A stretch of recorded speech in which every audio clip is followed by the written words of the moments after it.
शासनाच्या तिजोरीवर डल्ला. बांधकाम कामगार योजनेच्या नावाखाली करोडो रुपयांचा घोटाळा.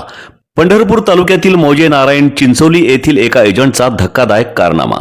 खोटे मृत्यू दाखले, बोगस MBBS मेडिकल प्रमाणपत्रे, शेतमजुरांच्या नावावर बनावट मेडिकल बोनाफाईड आणि शासनाच्या योजनांवर कोट्यवधींचा डल्ला. हा सगळा प्रकार संबंधित अधिकाऱ्यांच्या मिलीभगतीशिवाय शक्य आहे का? कोण आहे हा एजंट? कोण आहे त्याचे पाठीराखे? शासनाचे पैसे कोणाच्या खिशात गेले? बोगस बांधकाम कामगारांच्या नावाने सुरू असलेली लूट कधी थांबणार? या घोटाळ्यामागचं सत्य पुराव्यांसह एकामागून एक धक्कादायक खुलासे लवकरच फक्त जनशक्ती न्यूज 24 वर.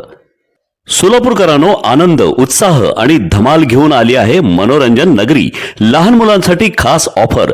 अवघ्या 100 रुपयात तब्बल 5 सुपरहिट गेम्स, वॉटर बोट, मिकी माउस, ट्रेन, जम्पिंग जपांग आणि ड्रॅगन राईड. याशिवाय कमी दरात मोठ्या मुलांसाठी थरारक ब्रेक डान्स राईड. दररोज संध्याकाळी 4 ते रात्री 10 वाजेपर्यंत सुरू. मग वाट कसली पाहताय? आजच या आणि धमाल मनोरंजनाचा मनसोक्त आनंद घ्या. मनोरंजन नगरी, होम मैदान, पासपोर्ट कार्यालयासमोर, सोलापूर. संपर्क 9096521330.